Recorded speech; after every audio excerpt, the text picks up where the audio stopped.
Welcome to the Night Audio Stories channel. And today, I'm bringing you my new original story. Welcome to the Night Audio Stories channel. This is a horror story called The Last Mile Home. Norm Hessler told me the story in February, during the kind of cold that makes a man mean. It had been snowing since Thursday. Real snow, not the polite dusting that city people post photographs of on social media, but the grinding, relentless upstate New York variety that buries mailboxes and swallows road signs and packs itself against your front door like something that wants to get inside. By Saturday night, the temperature had dropped to 11 degrees Fahrenheit, and the wind off Lake Ontario was doing what it always does, making everything worse. Norm and I were the only two people at Dooley's Bar and Grill on Route 11 outside of Massena, which is itself the kind of town that the rest of New York pretends doesn't exist. Dooley's smelled of old fryer oil and pine cleaner, and the particular hopelessness of a place that has been open for 30 years and intends to be open for 30 more, regardless of whether anyone comes in. The jukebox played Hank Williams. It always plays Hank Williams at Dooley's. The neon Genesee sign in the window buzzed like a trapped fly. I was drinking my second beer and thinking about driving back to my rental on Maple Street when Norm came in. He stomped the snow off his boots in the doorway, a man in his late 60s, barrel-chested, with the kind of white beard that grows on men who stop shaving because they simply no longer see the point. He wore a Carhartt jacket the color of old mustard and a wool cap pulled down to his eyebrows. His eyes, when he finally got close enough to the bar light for me to see them, were the particular shade of gray that makes you think of ice forming on water. He ordered a Genesee from Patty behind the bar without looking at the menu, which meant he was a regular, and he sat 2 stools down from me and drank half of it without saying a word. I was in Massena doing insurance adjustments after the storm damage. Nothing glamorous, but it paid, and I had done 3 winters of it already. I was not looking for conversation, but sometimes conversation finds you. "You from around here?" he asked, not looking at me. "Albany originally, working the storm damage. You?" "Born here. Lived here my whole life." He turned the bottle in his hands. "Except for 6 months in 1987. 6 months I lived somewhere else, sort of." I didn't ask what that meant. I should have let it go. But Hank Williams was singing about cold, cold hearts, and the snow was making the windows creak, and I ordered a 3rd beer, and Norm Hessler began to talk. He talked for 2 hours and 40 minutes. I know because I checked my phone when he walked out the door. Patty had stopped pretending to wipe down the bar and just stood at the end of it, listening, and none of us ordered anything for the last hour. This is what he told me. It started in January of 1987, which Norm described as the worst winter in memory, though he acknowledged that upstate New York tends to award that title to whichever winter is currently happening. His wife Carol had taken their daughter Emma, who was 4, to visit Carol's mother in Potsdam, 40 miles northeast, 40 miles of Route 56 running through state forest and farmland, and the kind of country where you might drive for 20 minutes without seeing a light that wasn't in the sky. Carol's mother, Vera Hutchins, was 81 and had a bad hip and lived alone in the house where Carol had grown up, and every few weeks Carol made the drive to bring groceries and sit with the old woman and let Emma run around the yard.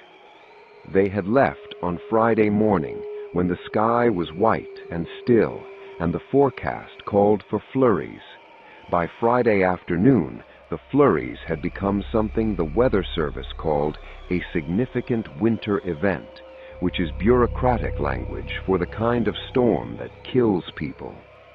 Norm had called Carol at 3 in the afternoon. She told him to not worry, that she and Emma were going to stay the night, that the roads were getting bad, and she wasn't driving in this. He told her that was the smart thing to do. He told her he loved her. He told her to kiss Emma goodnight for him. He had dinner alone, watched the news, watched the storm come down outside his window like a white wall moving across the fields, and went to bed at 10. He was a carpenter, self-employed, did finish work mostly, and he had a job the following week in Canton, nothing that couldn't wait. He slept. At 2:17 in the morning, the phone rang. He knew the time because he had one of those digital clocks on the nightstand, the kind with red numbers that were always slightly too bright, and he had looked at it before he picked up the receiver, because that's what you do when the phone rings in the middle of the night. You look at the clock. You want to know how bad it is. Norm. Carol's voice, and something wrong with it. Not wrong the way a voice sounds when a person is crying, not wrong the way it sounds when someone is scared, but wrong in a way he couldn't immediately identify. Flattened, maybe, like a voice coming from a long way away, like a voice played on a tape recorder that was running slightly slow. Norm, we're on 56. We're in the car. Emma is with me. We tried to leave early, and the car went off the road, and I need you to come get us, Norm. I need you to come now. We're cold. Emma's so cold. Come on 56 and turn at the Garfield Road intersection. You know the one. There's an old grain elevator. Turn there and go about a mile, and we're in the ditch on the left side. Norm, please come now. I'm coming. I'm getting dressed right now. Carol, are you hurt? Is Emma? But the line was dead. He dressed in the dark, long underwear, jeans, flannel shirt, his heavy Pendleton sweater, the Carhartt jacket he still wears, and he got the truck running and let it idle for 3 minutes, which was his habit in winter. And he took the shovel out of the garage and put it in the truck bed, and took the tow chain too, coiled like a sleeping snake, and he drove. The roads were bad. Route 11 had been plowed at some point during the night, but the snow had filled in behind the plow, and the truck moved through it like something moving through deep water. The four-wheel drive engaged, the headlights cutting a narrow cone of visibility through the falling snow. Everything beyond that cone simply absent, gone, replaced by the white moving darkness that a blizzard makes when it is serious about its work. He turned to Route 56 at the junction by the abandoned grain cooperative and immediately felt the change in the road. 56 was not plowed. 56 was a suggestion beneath 18 inches of snow, distinguishable from the fields on either side only by the fence posts that occasionally appeared in his headlights like sentinels. It took him 45 minutes to cover 12 miles.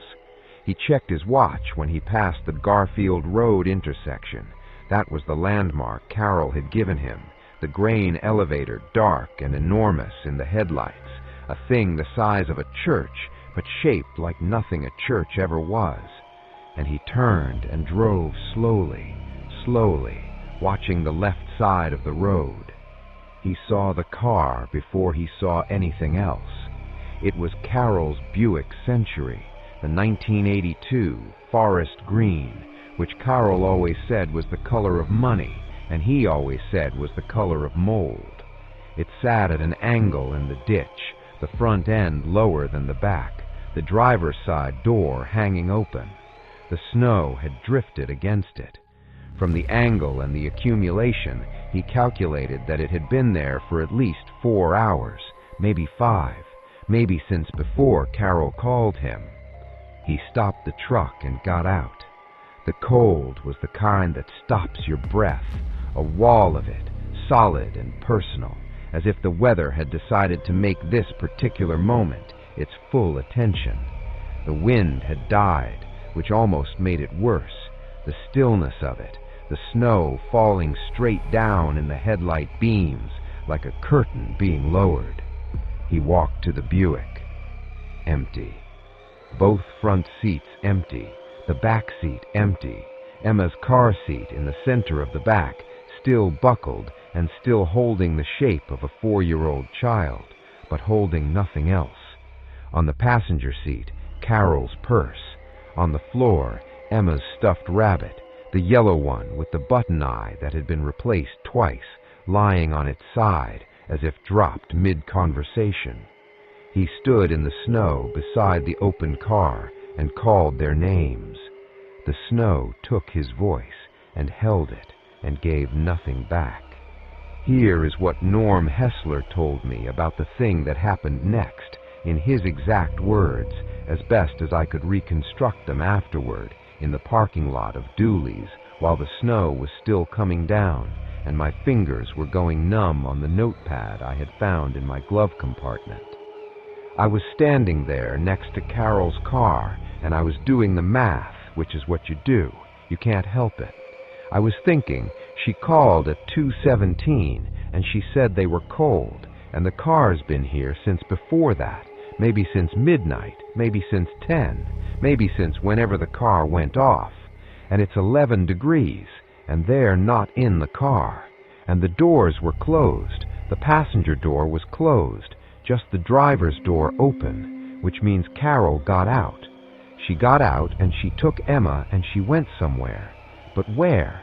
There's nothing here. There's the road and the ditch and the field on one side and the forest on the other, and it's 11 degrees. He paused there and drank from his beer. I had a flashlight from the truck. I shone it around, and there were tracks. You could still see them, just barely, because of the snow coming down on top, but they were there. Footprints going off into the field on the right side, not the forest side, going out into the open field. 2 sets, one big, one small, side by side. They went about 30 yards, and then they went one set, like Emma had gotten picked up, or like they'd gotten closer together. One set of tracks, and then that set just stopped. Just stopped? I asked.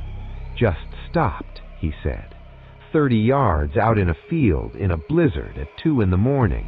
One set of tracks, and then nothing, like they'd been picked up, like something had come down and taken them up. He turned the bottle in his hands again. The label was coming off from the condensation. I'm standing at the end of those tracks, looking down at where they stopped, and I'm thinking, this doesn't make sense. Tracks don't just stop like that. There has to be an explanation. And I'm turning around to go back to the truck, thinking I need to call the sheriff, when I see the light. What kind of light? Yellow, he said. Yellow-white, off in the trees on the other side of the road, the forest side, moving slow, not like a flashlight moving, more like something being carried very carefully, like someone walking with something they didn't want to spill. And I thought, I know this doesn't make sense, I thought, that must be them. Carol must have gone to the trees for shelter, and that's them coming back. He stopped. And you followed it, I said. I followed it, he said. The forest on that stretch of Route 56 is old-growth pine and maple and oak, the kind of upstate New York forest that makes you understand why the Iroquois thought the world was alive. Not the philosophical concept of a living world, but the immediate physical sense of it, the sense that the trees are aware of you and not indifferent about your presence. In summer, it is merely beautiful. In February, in a blizzard, at 2:30 in the morning, it is something else entirely. Norm crossed the road and entered the tree line. The snow thinned immediately under the canopy. The pines held most of it, and the ground beneath them was layered with old needles and perhaps 4 inches of packed snow compared to the 18 on the road. The wind was completely gone. The silence was total, the specific silence of a dense forest in winter, which is not the absence of sound, but the presence of a sound so low and so continuous that your ears eventually stop registering it as sound and begin registering it as atmosphere. The light moved ahead of him, always ahead, always at what seemed like the same distance, 50 yards, maybe 60. He moved faster, and it moved faster. He stopped, and it stopped. I knew somewhere in the back of my head that this was wrong. Not scary movie wrong. I'm not describing a feeling from a movie. I mean, I had a specific, concrete thought, which was this light is maintaining a fixed distance from me, and that is not how lights behave when they are attached to people walking in a forest. People walking in forests don't know exactly how far behind you are. They can't maintain a fixed distance. But I kept going anyway, because Carol and Emma were out here somewhere, and this was the only thing moving. He followed the light for what he estimated was 20 minutes. He estimated he covered half a mile, maybe a little more, though he acknowledged that distances in forests at night are unreliable, in the way that distances in dreams are unreliable. You cover ground, but the geometry doesn't add up. And then the light stopped. Not went out, stopped, held still, and Norm walked toward it, and as he got within 30 yards, he could see it more clearly, and what he saw made him stop walking.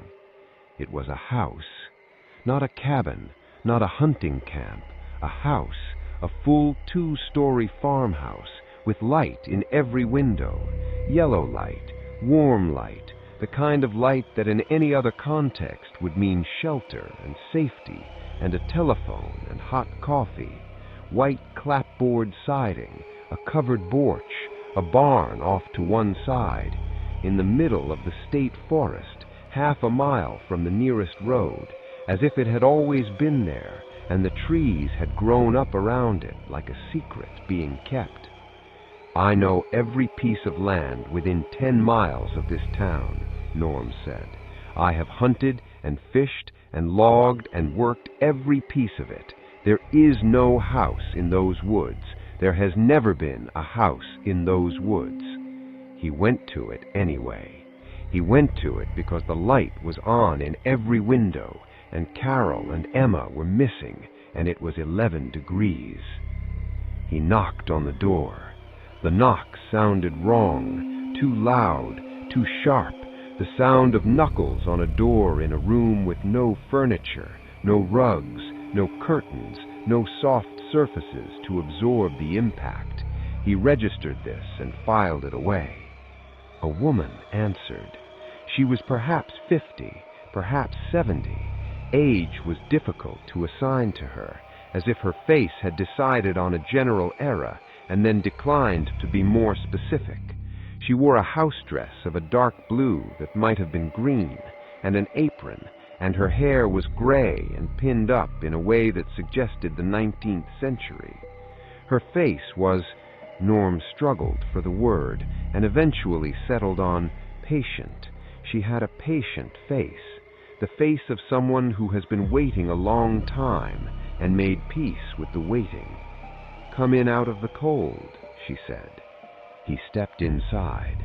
The house smelled of wood smoke, and something beneath the wood smoke that he couldn't identify, something faintly sweet and faintly wrong, like fruit that has gone just slightly past ripe. The entryway opened into a parlor, a settee, 2 horsehair chairs, an oval braided rug, a wood stove with a good fire in it. On the mantel, a clock that was not running, framed photographs on the wall, the kind of photographs from the early 20th century where nobody smiles, where everyone looks at the camera with the serious expression of people who understand that photographs are expensive and should not be wasted in frivolity. He looked at the photographs. They were wrong. The wrongness took him a moment to identify, because wrongness often hides behind the familiar. The photographs depicted people in old-fashioned dress. This was expected. The photographs were sepia-toned and slightly faded. Expected. But the people in the photographs were not looking at the camera. In every photograph, every face was turned slightly to one side, looking at something outside the frame, something to the left in each case. And the expressions, neutral expressions, the serious expressions of the era, had something beneath them that the sepia and the fading couldn't quite obscure. Something like attention, like an audience watching something they found very interesting. My name is Hessler, Norm Hessler. My wife and daughter were in a car accident on 56. Their car went in the ditch. I'm looking for them. Did anyone come to your door tonight? A woman and a little girl. The woman smiled at him. It was a perfectly ordinary smile.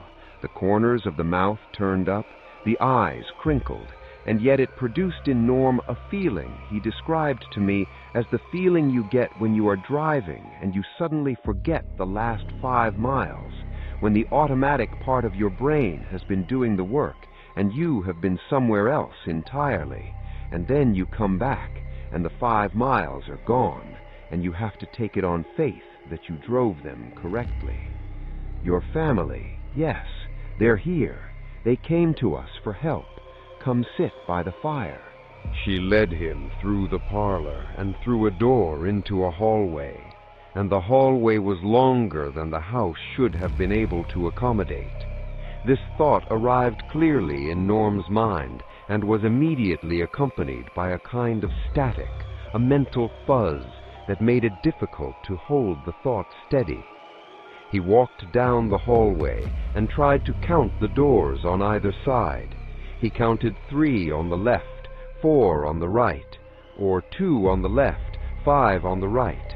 He tried again. The numbers wouldn't hold. At the end of the hallway was a kitchen. Carol was sitting at the kitchen table. He had a moment of pure physical relief, the loosening in the chest, the released breath, and he said her name and started toward her, and then he stopped. She was sitting at the kitchen table in her winter coat, the red wool coat with the big buttons, the one he had given her for Christmas 2 years before, and she was holding a cup of something hot between both hands. She was looking at the cup. She had not looked up when he came in. She had not looked up when he said her name. Carol. She looked up. Her eyes were Carol's eyes, pale blue, with the slight unevenness that he had always loved, the left one just fractionally larger than the right.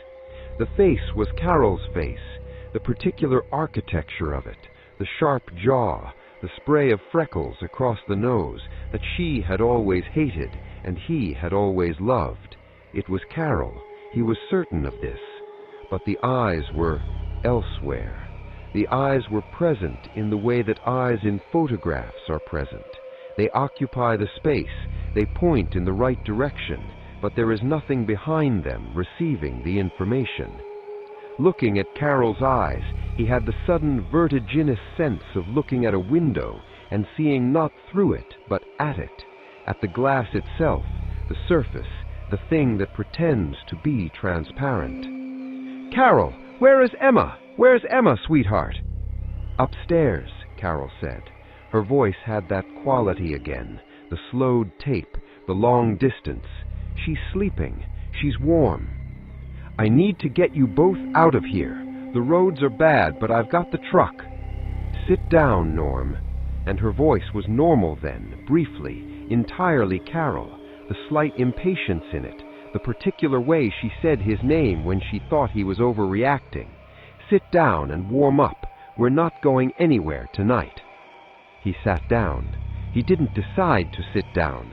He sat down the way you sit down in a dream when the dream tells you to, without the intervening act of decision-making. The woman in the house dress set something in front of him, a cup, something dark in it, something hot, smelling of wood smoke, and that undersmell of slightly past ripe fruit. He looked at it and did not drink it. "Where are we?" he asked. The woman looked at him with her patient face. "Home," she said. There were others in the house. He became aware of this gradually, the way you become aware in a darkened theater that it is fuller than you thought, not by seeing the people, but by sensing their presence, the aggregate weight of attention directed toward the front. He heard footsteps upstairs, slow, regular footsteps back and forth, like pacing. He heard from somewhere deeper in the house, from somewhere that should have been outside the house, given the house's exterior dimensions, the sound of low voices, not speaking in any language he could identify, not exactly speaking at all, more the sound of speaking before words were invented, the underlying rhythm and cadence of human communication stripped of its content. He heard once what might have been a child's laugh, or might not have been. He asked the woman her name. She told him. He could not afterward remember what she had said, not because he wasn't paying attention, but because the name wouldn't stay. It went into his ears and moved through whatever part of the brain processes names, and came out the other side, leaving nothing behind. He asked her 3 times. Each time she told him. Each time it was gone before the next heartbeat. He asked her how long she had lived here. She said a long time. He asked her how she came to be here, in the middle of the state forest, in a house that shouldn't exist. She said that everyone comes to be somewhere, and that here was as good as anywhere, and that the important thing was that people who needed warmth found it. Carol sat across from him and drank from her cup and said nothing. Her eyes continued to do the thing that frightened him, the surface thing, the window not window thing, and once, when he reached across the table and touched her hand, she did not react at all. Not a flinch, not a squeeze, nothing. Her hand was warm, warmer than it should have been, warmer than the room, as if the warmth were coming from inside rather than absorbed from the air. "I need to see Emma." "She's sleeping." "I need to see her. She's 4 years old, and she was in a car accident, and I need to see her." The woman looked at him with the patient face. "Later," she said. "Now," he said. Something in his voice must have carried weight, because the woman paused, a slight pause, the pause of someone recalibrating, and then she nodded and led him to the hallway and gestured at the stairs. The stairs were wrong in the same way the hallway was wrong. Too many of them, the geometry uncooperative, the landing arriving at a place that seemed too high for a 2-story house. He counted 12 steps, and then 14, and then stopped counting. There were 4 doors on the upper landing. He tried the first one.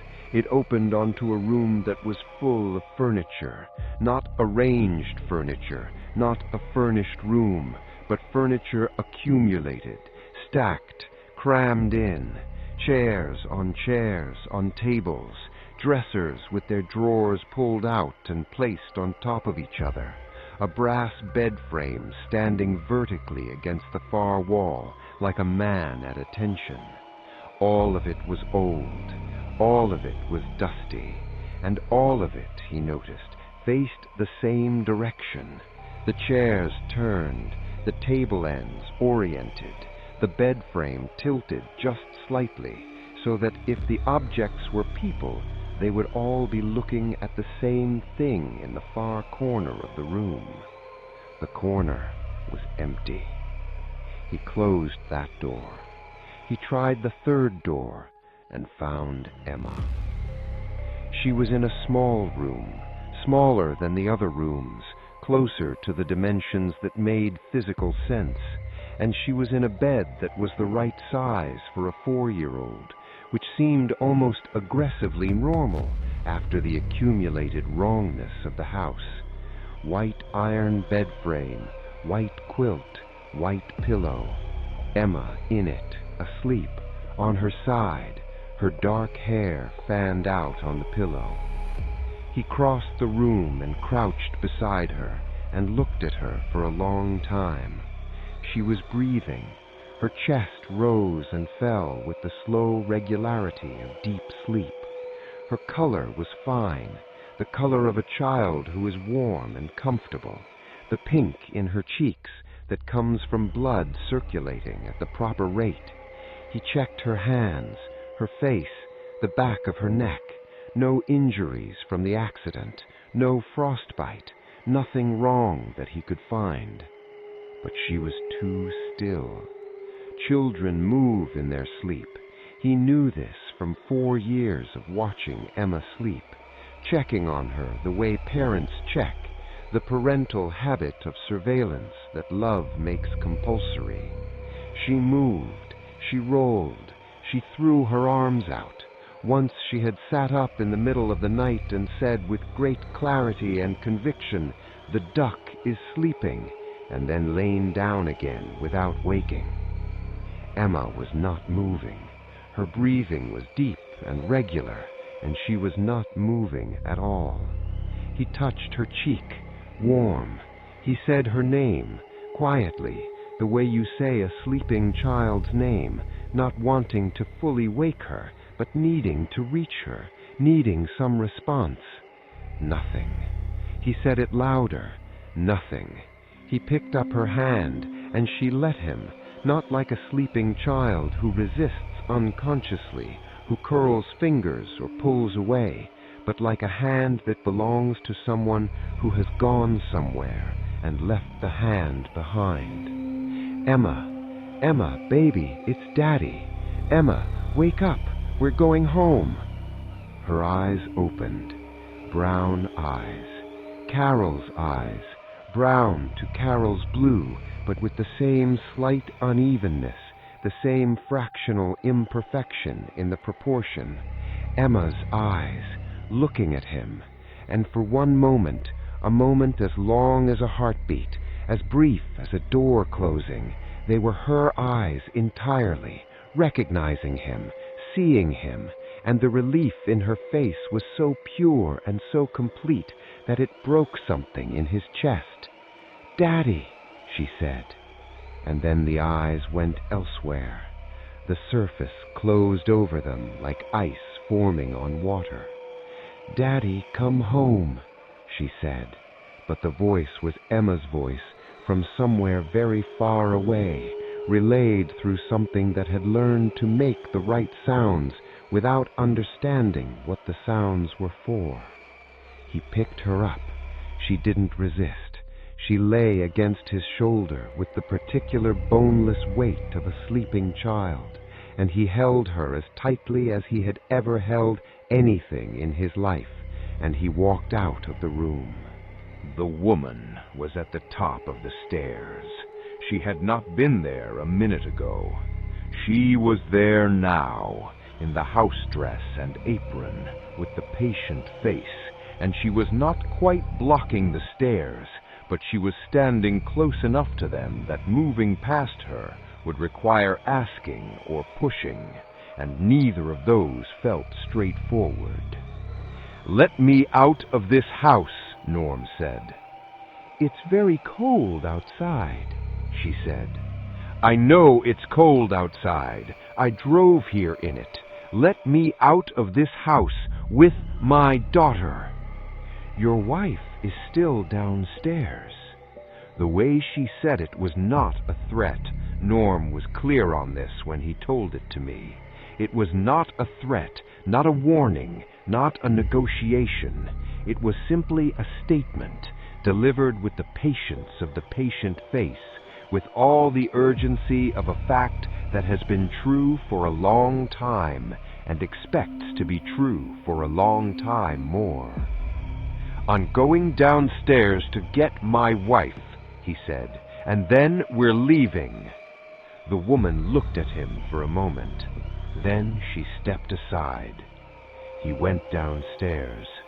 Carol was still at the kitchen table, same position, the cup between her hands, the eyes at the surface.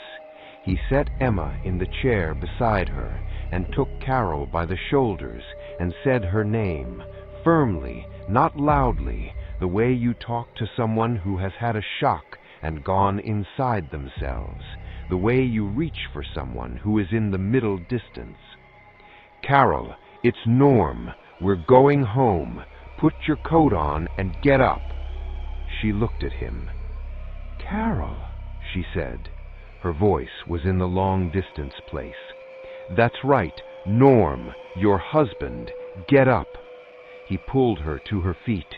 She came, not willingly, not with the resistance of someone who refuses, but with the compliance of someone who has no particular opinion about vertical versus horizontal, about here versus there. He put Emma in her arms, Emma, who was now apparently asleep again, that impossible, boneless sleep, and he steered Carol through the kitchen and the parlor to the front door. The woman was in the parlor, and she was not alone. There were perhaps 12 of them, perhaps 15. They stood in the parlor the way furniture stands in a room that is too full, placed rather than posed, taking up the available space with the practicality of objects.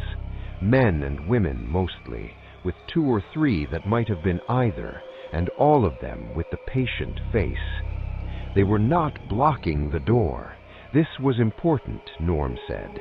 They were not between him and the door.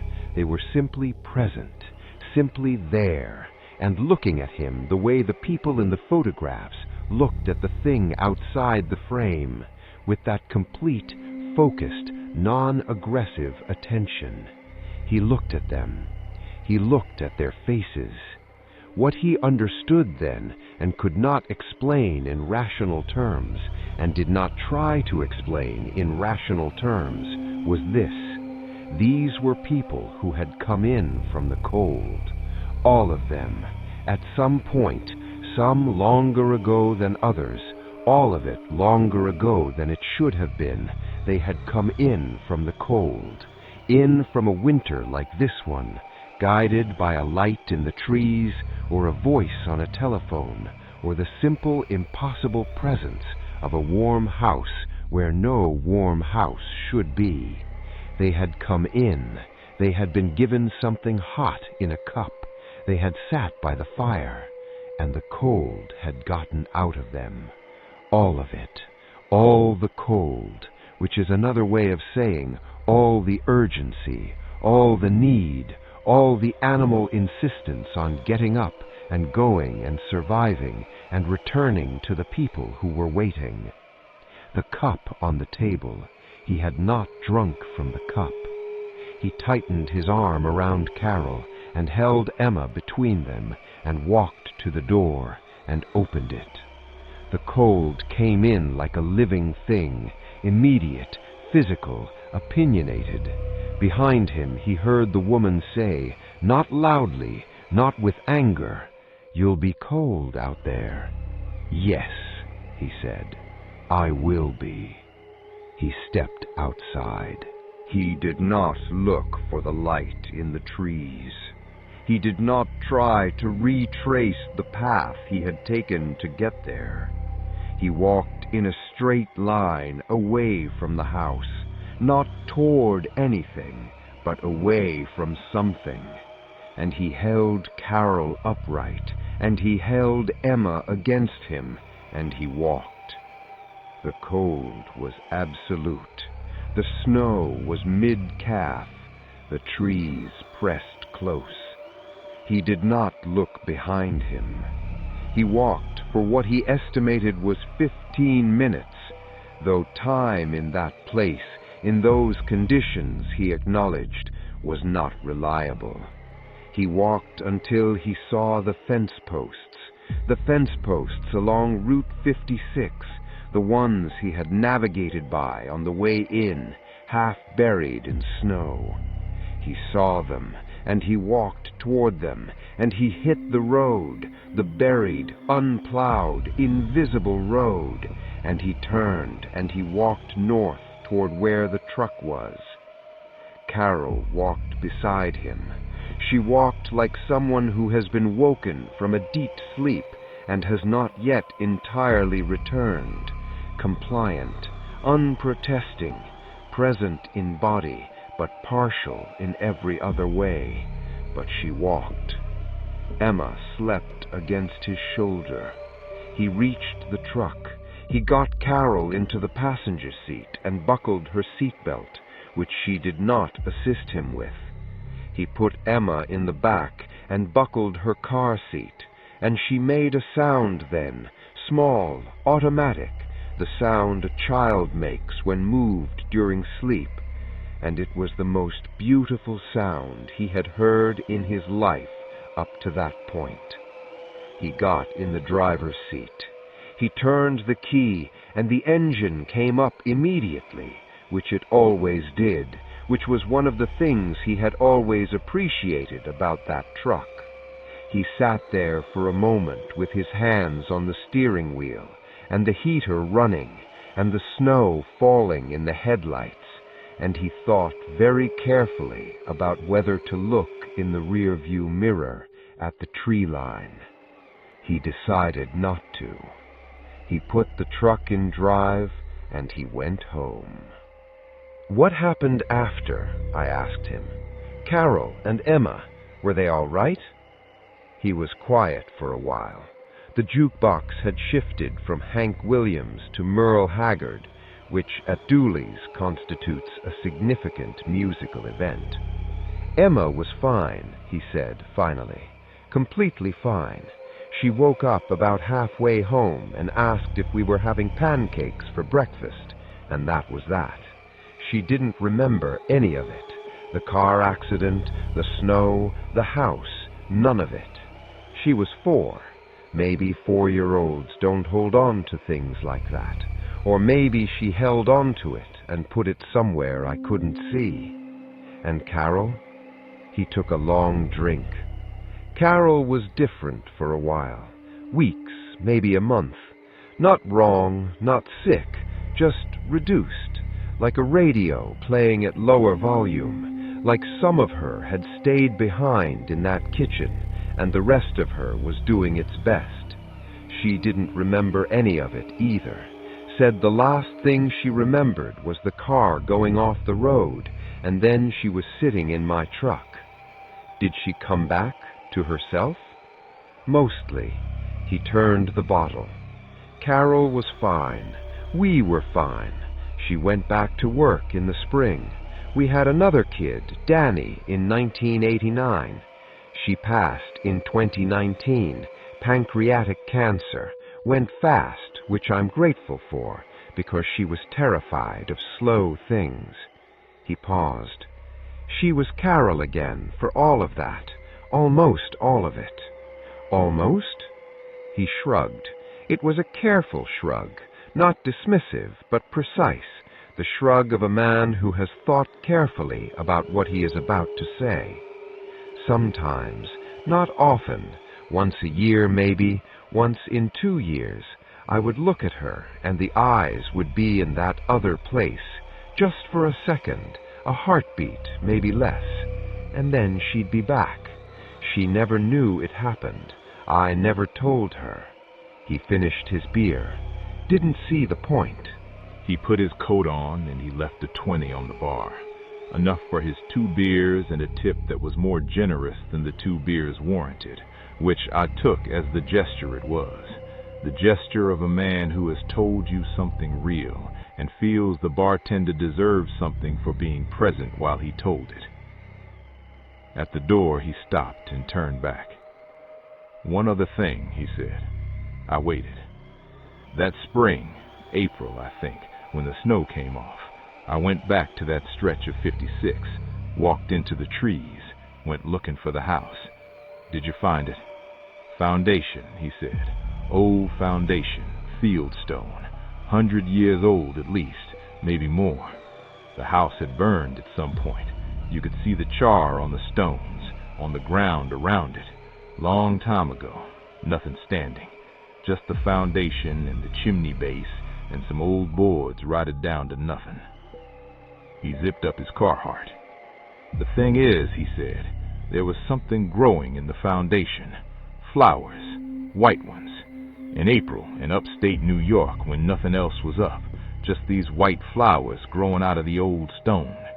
He considered. I don't know the name of them. I looked it up once and couldn't find it. Never saw that kind of flower anywhere else. He looked at me for a moment. Gray eyes, the color of ice forming on water. Don't drive on 56 at night in winter, he said. That's all. Just don't. And he pushed out the door into the snow. I finished my third beer. Patty picked up Norm's bottle and wiped down the bar without saying anything. The jukebox went quiet between songs, and in that interval, the wind pushed against the windows and made the whole building shudder once, briefly, like something trying to shake something loose. I drove back to Maple Street, took Route 11 the whole way, which added 12 minutes. The following Monday, I drove out to that stretch of 56 to look at storm damage on 2 properties the insurance company had flagged. It was mid-morning, clear, cold, but not extreme. The road in daylight was perfectly ordinary, the plowed gray stripe through the white fields, the fence posts along the right-of-way, the trees on the north side standing back from the road with the patient, massed presence of trees that have been growing for a long time. I did my work. I took my photographs. I drove back. I did not go into the trees.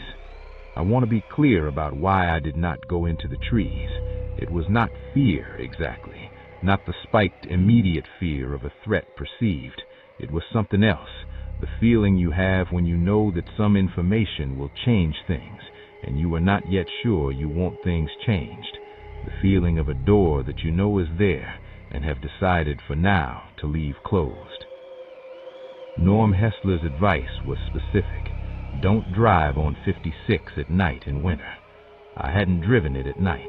I had been there in the morning, in the clear light, and nothing had happened, and I drove back to Messina and wrote up my adjustment reports and sent them to the home office and checked out of the rental on Maple Street on Thursday morning. I have not been back to Messina since. But I think about the house. I think about the cup on the table and the warmth that doesn't come from the air. I think about the 12 or 15 people in their old-fashioned clothes standing in the parlor with their patient faces, waiting the way things wait when they have decided that waiting is simply what they do.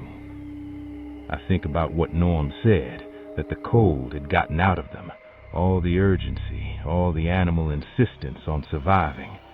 Sometimes when a winter is bad enough, when the temperature drops and the wind comes off the lake and the road goes white and the trees on either side press close with their old weight, I think I understand the appeal, not intellectually, not as a thought, but physically, the appeal of a warm house, the appeal of a cup held between both hands, the appeal of sitting still and feeling the need to get somewhere, simply go. It must feel like relief. I imagine it feels enormously like relief.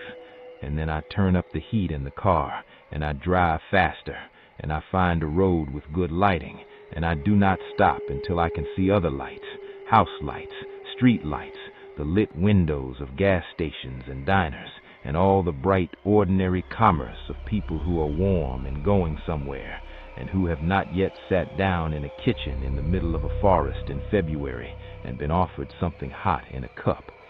I do not stop until I am sure I am somewhere that I know. Thank you for listening till the end. Don't forget to subscribe to the channel to hear more interesting stories.